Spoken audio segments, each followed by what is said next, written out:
Good morning, student. Today we start a new exercise 18B. Question first. Write the order of a rational of the given figure if they have a rotational symmetry. आपको क्या करना है, आपको figure दिए हुए और इनकी order of rotational symmetry find out करनी है. कैसे फाइंड आउट होगी? अब सबसे पहले फिगर देखेंगे. फिगर देख लिए अपन ने, ठीक है. अब इस ए फिगर में अपन को कितनी साइड्स हैं, अपन इसको अगर टर्न करते हैं तो सेम कैसे दिखेगा. तो number of time the shape matches on itself, कितनी बार ये शेप अपने आप में मैच होगा. फिर अपन क्या लिखेंगे, ऑर्डर ऑफ रोटेशनल, फिर एंगल ऑफ रोटेशनल डिग्री. अपन इसका एंगल भी बताएंगे कि कितनी बार ये रोटेट होगा.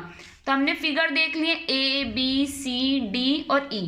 अब हम इससे रिलेट करते हुए इसके आंसर्स देंगे, ठीक है. अब हमारा जो फिगर था ए, अब उसको मैं 3 बार अगर घुमाती हूँ तो वह सेम दिखेगा. ऑर्डर ऑफ रोटेशन कितनी बार घुमाया, 3. अब ये 3 आया अपना, और टोटल अपने को पता है कि जो अपने एंगल्स होते हैं उनका सम कितना होता है, 360 डिग्री. तो 360 डिग्री से 3 को डिवाइड किया तो कितना है, 120. तो इसका एंगल ऑफ रोटेशनल डिग्री कितना होगा, 120. फिर सेकंड वाला जो फिगर है, इसको मैं कितनी बार टर्न करूंगी तो ये सेम आएगा, तो 6 टाइम 6.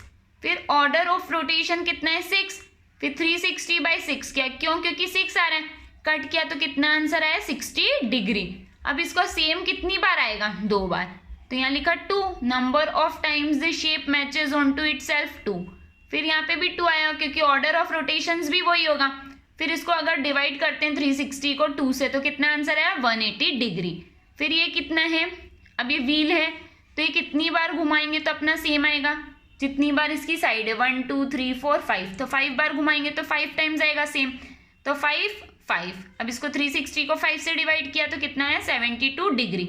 लास्ट स्टेप ना, उसको घुमाएंगे हम कितनी भी बार तो हमारा क्या होगा, सेम आएगा, क्योंकि जितनी बार वो अंदर ऐसे ऐसे स्टार्स हैं वो हैं, तो वो 8 टाइम्स है, तो कितनी बार आएगा, 8 टाइम्स. फिर यहाँ पे भी लिखा हमने 8.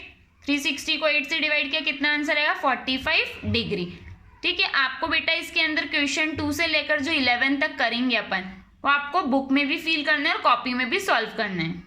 Question 2, each design has a line and rotational symmetry. आपको देखना है ये दो जो डिजाइन दी है इसमें दोनों बन रही है, लाइन और rotational symmetry. What are the number of line of symmetry, कितनी लाइन ऑफ सिमेट्री बन रही है और कितनी ऑर्डर ऑफ सिमेट्री, और second the order of rotations and third is angle of rotation for each. आपको दोनों बताने, ठीक है. मैंने सिर्फ इसमें लाइन का बताया है, आपको बाकी दोनों फाइंड करने. क्या ये हो रहे हैं तीनों, यस.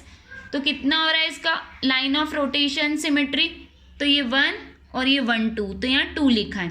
फिर बी में कितने हो रहे हैं लाइन ऑफ सिमेट्री, तो ये सीधे करेंगे 1 2, फिर ये 3 और ये 4, तो 4 हो रहा है और यस, ठीक है. फिर कितना हो रहा है इसके अंदर, तो 2, क्योंकि ये ऐसे और ऐसे ही होगा, तो कितना हो रहा है, 2 और यस. अब आपको इसके अंदर आपको एंगल ऑफ रोटेशन खुद ही फाइंड करना है, ठीक है. Now we start question 3.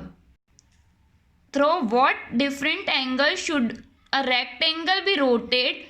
कितने डिफरेंट एंगल्स आएंगे जब हम अगर किसी रेक्टेंगल को रोटेट करते हैं सिमेट्रिकल पोजीशन में और उसकी ओरिजिनल पोजीशन से. तो पहले वो ऐसा रहेगा, फिर टर्न होगा तो 180 पे सेम आएगा, फिर उसको ऐसे से फिर ऐसे करेंगे तो 360 पे आएगा. तो कब कब आएगा, 180 और 360 पे. How many line of symmetry does a rhombus है. एक रोम्बस का शेप है, उसमें कितनी सिमेट्री बनेगी, 2. What is the order of rotational symmetry of rhombus. अगर मैं रोम्बस को टर्न करती हूँ तो कितनी बार के लिए सेम आएगा, 2. फिर give an example of the figure that has a line of symmetry but does not have rotational symmetry. ऐसा फिगर बताओ जिसमें लाइन सिमेट्री तो पॉसिबल है लेकिन रोटेशनल सिमेट्री पॉसिबल नहीं है. तो कौन है वो, आइसोसेलेस ट्रायंगल, ठीक है. फिर हम क्वेश्चन 6 पे कर रहे हैं.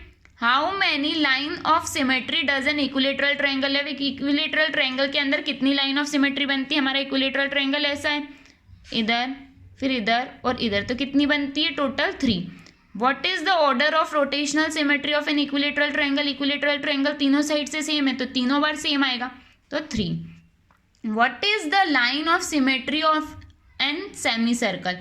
सेमी सर्कल के अंदर लाइन ऑफ सिमेट्री क्या कहलाएगी, रेडियस. फिर क्वेश्चन 8.